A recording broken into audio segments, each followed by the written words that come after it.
안녕하세요. 마이웨이입니다. 참, 많은 분들이 좀 황당하실 거라 생각이 듭니다.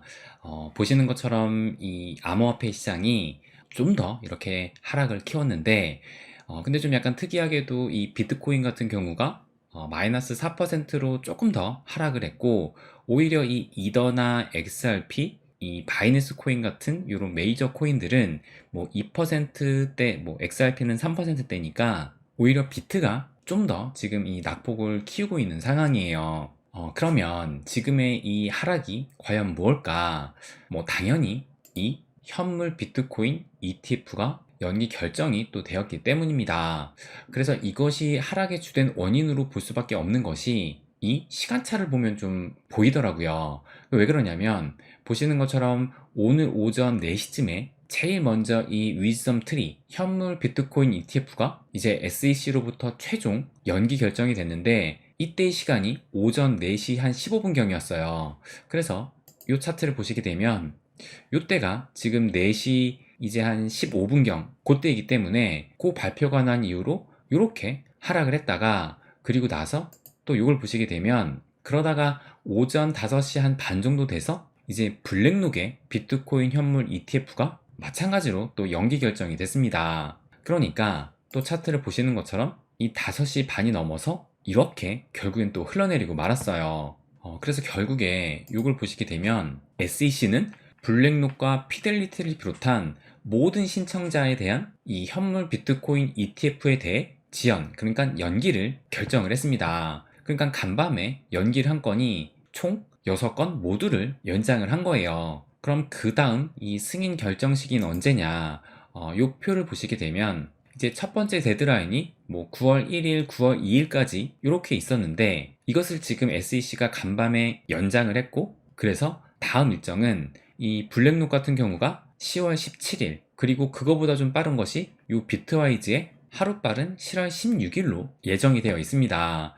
그러니까 다음 달에 이 SEC가 다시 한번 승인 여부를 결정을 지을 텐데 그러니까는 며칠 전에 이 SEC가 그레이스케일과의 소송에서 결국에는 재검토를 하라라는 그 판결을 받았는데도 불구하고 이렇게 다시 연장 결정을 했다는 것은 이 SEC 입장에서도 이 현물 비트코인 ETF를 정말 쉽게 승인하지 않겠다라는 그 의지를 좀 보였다라고 볼 수가 있을 것 같아요.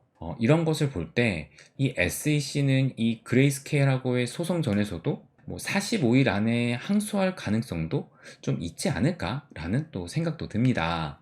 뭐 아무튼 결국 어제 이 SEC의 결정 때문에 보시는 것처럼 단 이틀 만에 이 그레이스케일 판결 때문에 이렇게 상승을 했던 요 상승분을 전부 또 반납을 하고 말았어요. 그런데 이 간밤의 하락이 좀 의미가 있다고 볼 수 있는 것이 요걸 보시게 되면 여태까지 이 8월 중순에 있었던 요 급락 이후로 그래도 이 종가 마감으로는 26K 선을 지켜줬는데 그런데 어제 이 간밤의 하락은 보시는 것처럼 이 26K 선이 무너지면서 결국엔 25,940달러로 종가를 마감을 했던 겁니다. 그러니까 뭐 지금은 다시 또 26K 선을 회복하긴 했지만 일단 이 지지선을 한번 깨고 이 마감을 했다라는 것에 앞으로 이 26K를 지키는 것도 쉽지만은 좀 않겠구나 라는 생각이 또 들기도 합니다. 그리고 이 XRP도 마찬가지로 보시는 것처럼 이렇게 이 그레이스케일 판결로 인해서 그나마 좀 3% 정도 올랐던 그 상승분을 간밤에 또 모두 다 토해내고 말았어요.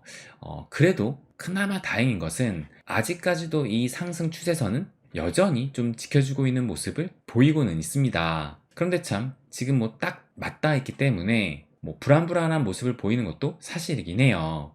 그러면 이제 오늘 이 9월이 또 시작이 됐는데 그렇다면 과연 이제 시작되는 앞으로의 이 9월 전망은 어떠하냐?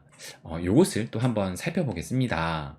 그럼 이 트윗을 한번 보시면 이 JD라는 분석가가 오늘 아침 6시에 이제 하락을 한 이후로 이렇게 또 트윗을 올렸는데 뭐라고 얘기를 하냐면 그레이스케일 강세 뉴스 이야기를 무시해서 다행이다 라고 얘기를 하는 거 보니까 그러니까 JD는 비트코인 같은 경우는 하방을 예상을 하고 있었습니다. 뭐 제가 얼마 전에 한번 말씀드리기도 했는데 그러면서 이 차트를 첨부한 것이 이 상승 쐐기형을 가리키면서 요거 보시는 것처럼 결국 이렇게 상승을 하다가 그 끝에서 이렇게 하락을 하는 패턴을 지금 예상하고 있는 것인데, 그래서 이 JD가 지금 어느 정도 하락을 예상을 하냐면 요때 요 상승한 만큼 요만큼을 여기에도 하락을 예상을 해가지고, 그래서 피보나치 되돌림으로 보면 0.5 구간이 대략적으로 한 23.5K 정도로 보이고, 그리고 이 0.618 구간이 또 대략적으로 한 21.5K 선, 그리고 0.786 구간이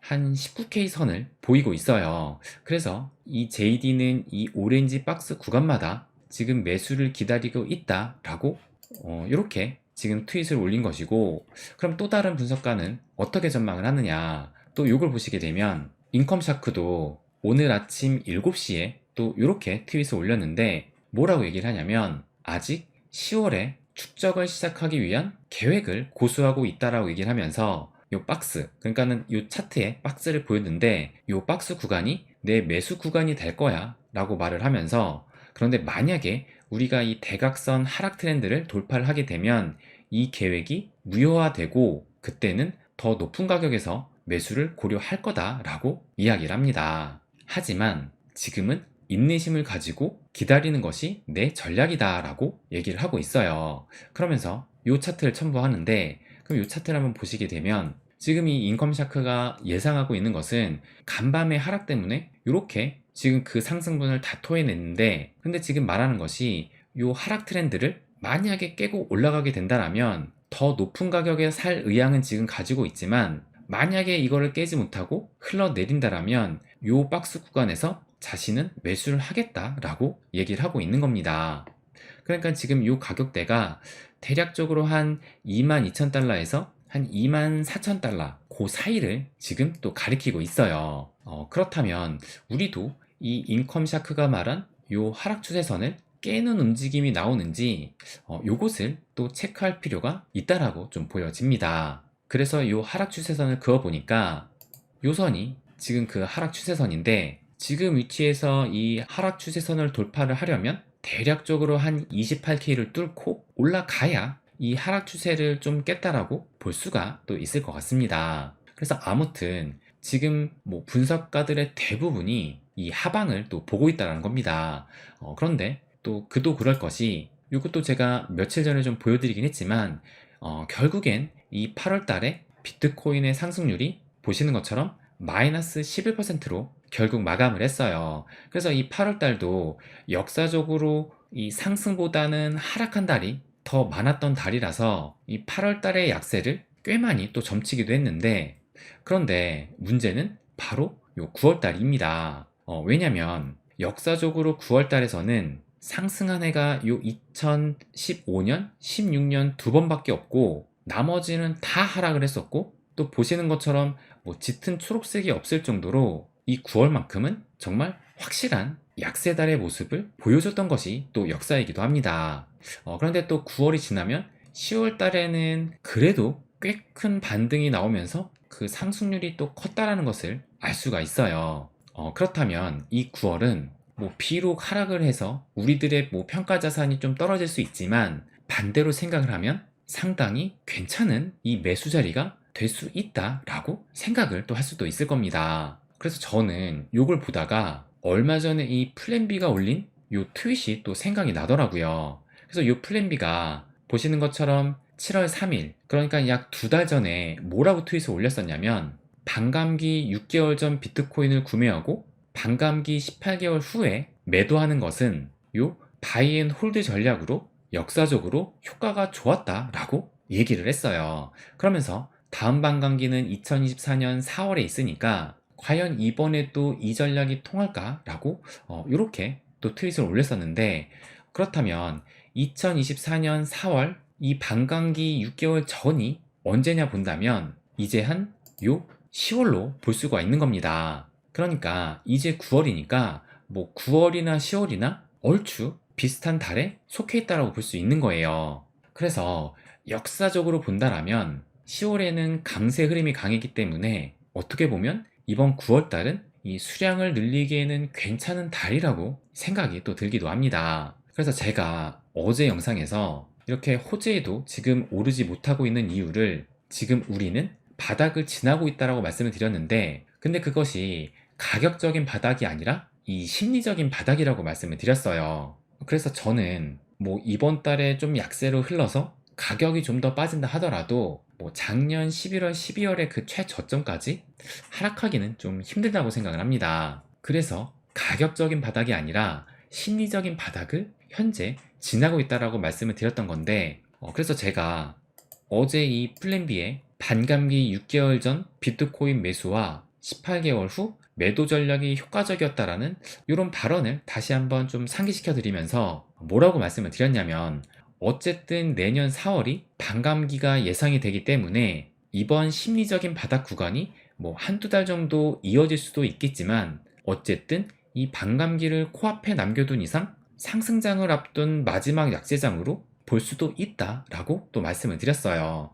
그래서 저는 만약에 이번에 좀 추가 하락이 좀 더 크게 나온다라면 과감하게 좀 베팅하는 쪽도 고려를 하고 있습니다. 그래서 어쨌든 다음 불장이 되기 전에는 승부수를 좀 띄워볼 생각이에요. 그래서 지금 이렇게 또 이 호재에도 가격이 떨어지다 보니까 그 실망이 더 커질 수가 있을 텐데, 그런데 이제 진짜 빠르면 내년 24년, 좀 늦어져도 25년에 뭐 여러 가지 이유로 뭐 매크로라든지 뭐 대선이라든지 반감기 이슈, 금리 인하 등 이때 강세장이 펼쳐질 가능성이 크고, 이때는 앞으로 이제 진짜 얼마 남지 않았다고 또 볼 수가 있을 거예요. 그래서 진짜 우리가 이 시기에 진정한 승자가 돼서 웃으려면 지금 열심히 씨를 뿌려놔야 될 겁니다. 그래서 이제 오늘 이 역사적으로 이 약세달이었다라는 9월이 또 시작이 되지만, 그렇다고 절대 쫄고 있을 때가 아니라 어떻게든 좀 수량을 좀 더 모으는 이 매수의 구간으로 그 기회를 봐야 되지 않을까 생각을 합니다. 네, 그럼 오늘은 여기까지 하겠습니다. 항상 제 이야기 끝까지 들어주셔서 감사드립니다. 부자가 되는 길, 마이 웨이.